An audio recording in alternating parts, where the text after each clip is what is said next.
इतना तो तय है कि हरियाणा में भारतीय जनता पार्टी विधानसभा चुनाव हारेगी, लेकिन इतना बुरा हारेगी इसकी तो आप उम्मीद भी नहीं कर सकते हैं।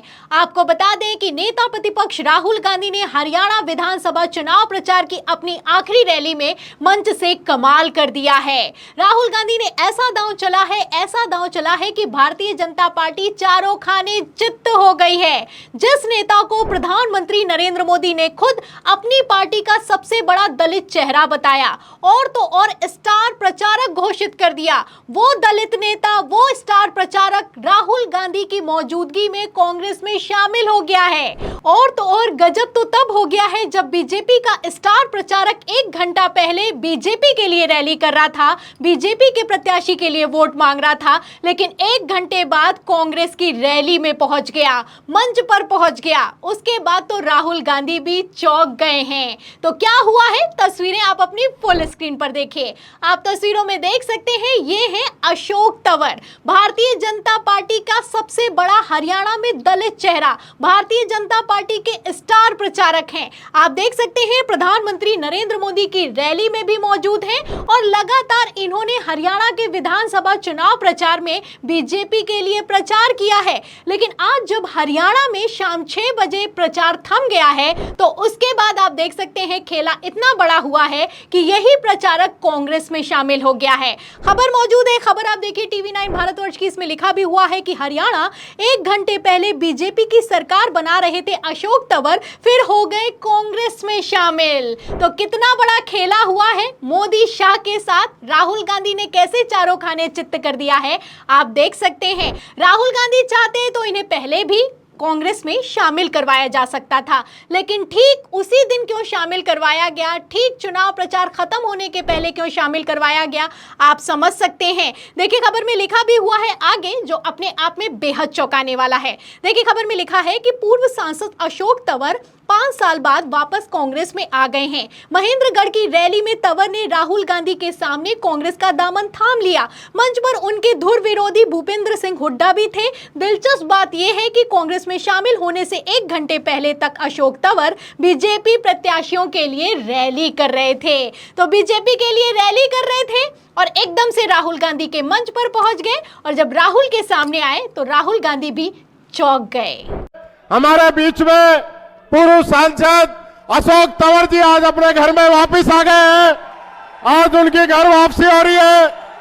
राहुल गांधी जी उनका कांग्रेस परिवार के अंदर स्वागत कर रहे हैं। तो अशोक तंवर को कांग्रेस में शामिल तो होना था, लेकिन इस तरीके से शामिल होंगे इसकी उम्मीद तो भारतीय जनता पार्टी ने कभी नहीं की होगी। आपको बता दें लगातार अशोक तंवर कांग्रेस के संपर्क में हैं, ऐसी खबरें निकलकर सामने आई। लेकिन आखिरी दिन आप देख सकते हैं कि राहुल गांधी ने कैसे भारतीय जनता पार्टी का नंबर 1 नेता या फिर यूं कहें सबसे बड़ा विकेट धराशाही कर दिया है, गिरा दिया है। तस्वीरों में आप देख सकते हैं जब राहुल गांधी के सामने आते हैं अशोक तंवर तो पहले राहुल गांधी से झुककर नमस्कार करते हैं, उसके बाद भूपेंद्र सिंह हुड्डा से भी नमस्कार करते हुए नजर आते हैं। कहा तो ये जाता है कि भूपेंद्र सिंह हुड्डा और अशोक तंवर आपस में जानी दुश्मन है, लेकिन अब आप देख सकते हैं कि राहुल गांधी की मोहब्बत की दुकान ऐसी चली है कि दोनों के दोनों एक मंच पर आकर खड़े हो गए हैं। और सबसे बड़ी बात तो यह है कि भारतीय जनता पार्टी के साथ इतना बड़ा खेला हो गया है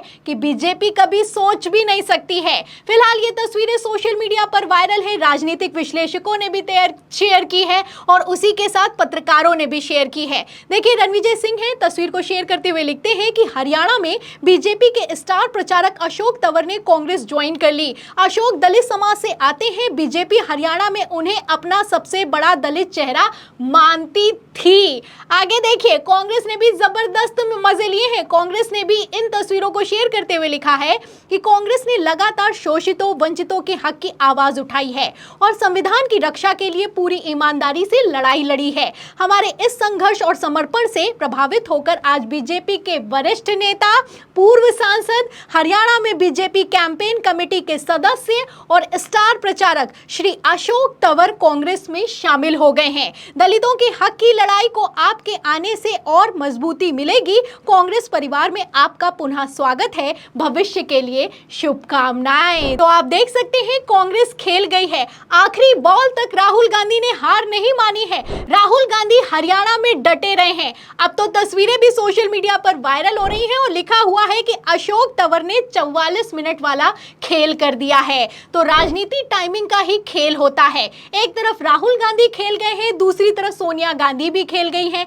आपको बता दें, जहां एक तरफ तस्वीरें ये निकलकर सामने आई हैं कि राहुल गांधी के मंच पर अशोक तंवर पहुंचे हैं, वहीं दूसरी तरफ सोनिया गांधी ने आज शैलजा कुमारी को मीटिंग के लिए बुलाया है। देखिए, खबर में लिखा भी हुआ है कि चुनावी प्रचार छोड़कर सोनिया गांधी से मिली कुमारी शैलजा। दिल्ली आवास पर अचानक मुलाकात। हरियाणा में कैंपेन का आज आखिरी दिन है। तो आज आखिरी दिन है और आज के आखिरी दिन चौवे छक्के उड़ाए जा रहे हैं। जहां एक तरफ मोदी शाह ने सरेंडर कर दिया है। प्रधानमंत्री नरेंद्र मोदी ने 72 घंटे पहले ही हरियाणा में अपनी आखिरी रैली कर दी है।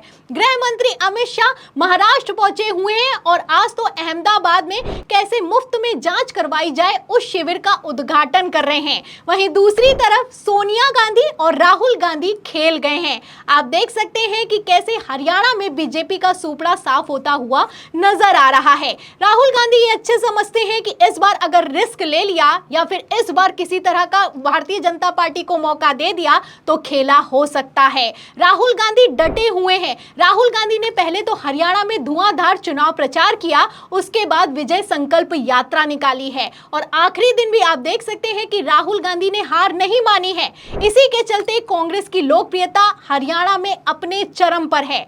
आलम तो यह हो चुका है कि अब तो वरिष्ठ पत्रकारों ने भी माना है कि हरियाणा में इस बार कांग्रेस की आंधी नहीं बल्कि सुनामी आने वाली है। जितने भी सर्वे निकलकर सामने आए हैं उसमें कांग्रेस को बहुमत मिलता हुआ नजर आ रहा है। भारतीय जनता पार्टी का सुपड़ा साफ होता हुआ नजर आ रहा है। बीजेपी 20 से 25 सीटों पर सिमट रही है, वहीं कांग्रेस 60 से 65 सीटों पर पहुंच चुकी है। ऐसे में आप समझ सकते हैं, अगर ये हरियाणा के विधानसभा चुनावों के रुझान हैं तो नतीजे क्या आने वाले हैं। और अगर हरियाणा में भारतीय जनता पार्टी हार गई तो महाराष्ट्र में क्या होगा, सवाल तो इस बात का खड़ा होता है। और महाराष्ट्र भी अगर ये लोग हार गए तो फिर एनडीए का क्या होगा, मोदी की कुर्सी का क्या होगा, आप समझ सकते हैं। इसीलिए मोदी शाह टेंशन में दिखाई दे रहे हैं। इसीलिए मोदी शाह ने चुनाव प्रचार खत्म होने से पहले ही अपना बोरिया बिस्तरा समेट लिया है। ऐसे में बीजेपी का क्या होगा और हरियाणा के बाद भारतीय जनता पार्टी का दूसरे राज्यों में क्या होगा, आपको क्या लगता है? हरियाणा के रुझानों पर और कांग्रेस के दांव पर कौन इस बार बाजी मारेगा? इस सवाल के जवाब में इस पूरी खबर पर आपकी जो भी राय है हमें कमेंट बॉक्स में जरूर लिखें। वीडियो को ज्यादा से ज्यादा शेयर करें, हमारे चैनल को लाइक करें, सब्सक्राइब करें, ज्वाइन करें। फिर मिलते हैं अगली खबर के साथ, तब तक के लिए धन्यवाद।